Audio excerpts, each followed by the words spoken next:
In the second quarter of 2025, the Federal Reserve released data showing that the top 1% of Americans now own exactly half of all corporate stock and mutual fund wealth in the country. 50%. That's $25.6 trillion held by roughly 3.3 million people. The bottom 50% of households, around 130 million people, collectively own just 1% of that same pool. Now, this gap has existed for decades. What's new is what's driving it wider, faster than it's ever moved before: artificial intelligence. Here's the thing most conversations about AI get wrong. They frame it as a job story. Will AI take your job? How many positions will be automated by 2030? That's the question being asked. But the more important question, the one with actual financial consequences for you right now, isn't about jobs at all. It's about output asymmetry. A freelance content writer who integrates AI into her workflow doesn't write 5 articles a week anymore. She writes 12. Same hours, same rate, 2.4 times the income. A graphic designer using AI generation tools for concept work isn't limited to 3 client projects. She's running 7. The work is the same, the leverage isn't. This is the mechanism nobody's explaining clearly. AI doesn't replace everyone. It multiplies the output of the people who use it, and it quietly diminishes the value of the people who don't. The data is unambiguous. According to Upwork's research, freelancers in AI-focused work now earn over 40% more per hour than those doing equivalent non-AI work. AI-related freelance earnings are up 25% year over year.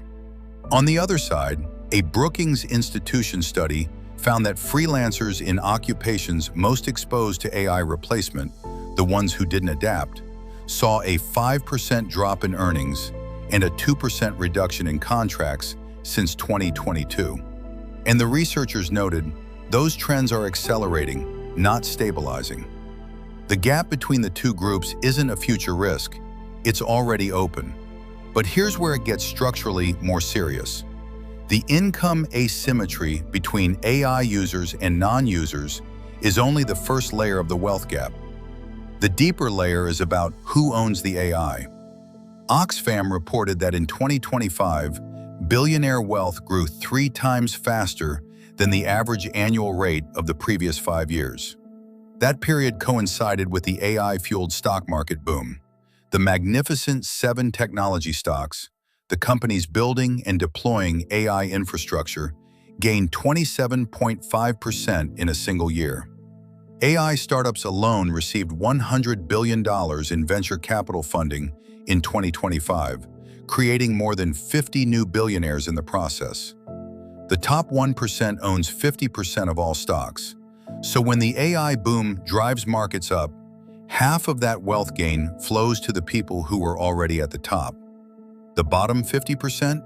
They hold 1% of the stocks. They get 1% of that upside. This is not a conspiracy. It's compound mathematics applied to structural inequality. The people who own the AI infrastructure accumulate wealth as AI scales. The people who use AI tools accumulate some income advantage. The people who ignore AI entirely get left behind on both counts. And here is the part that makes this genuinely difficult to solve. The adoption gap isn't just about access, it's about psychology. McKinsey's 2025 State of AI report found that 88% of organizations say they use AI somewhere, but only 1/3 have actually scaled it across their business in ways that create measurable value. There's a massive gap between "I've tried ChatGPT a few times" and "I have restructured how I work around AI tools." And that gap is where most people and most companies are stuck. The Federal Reserve's own research found that workers who use generative AI regularly are 33% more productive per hour than those who don't.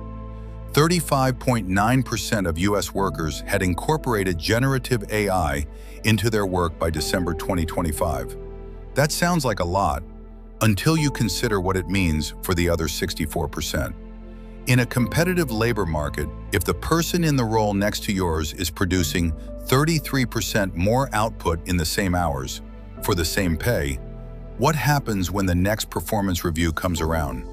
What happens when the next round of restructuring begins? This isn't a question for 2030, it's a question for this year. There's a word for the dynamic at play here, and it comes from network economics. It's called winner take most.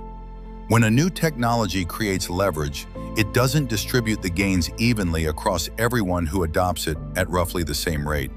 It concentrates gains at the top, among early adopters, among people with the capital to buy into the infrastructure, and among people with the skill and time to learn the tools deeply, rather than just experimenting at the surface. The first wave of internet wealth worked exactly the same way. The people who understood what the web was in 1995, not the majority, not even close, captured enormous gains. The people who dismissed it or who engaged with it only superficially competed in a gradually shrinking pool of traditional business. AI is a bigger wave, moving faster. So what do you actually do with this information? The honest answer is that there are three distinct positions you can occupy right now. You can be someone who owns AI infrastructure, which requires significant capital. You can be someone who deploys AI as leverage in your work, which requires time and deliberate skill building, but is accessible. Or you can be someone who is being competed against by both of those groups. The first position is out of reach for most people. The second position is not, but it requires treating AI not as a curiosity you check in on occasionally, but as a core professional leverage tool you understand deeply. The difference between those two approaches is, increasingly, the difference between the people who are getting ahead in this economy and the people who are quietly falling behind. That's not a prediction about the future, that's a description of what's already happening. And on this channel, it's exactly the kind of thing we're going to keep tracking, from every angle. If this video made you think differently about where you stand, subscribe. The next one goes deeper.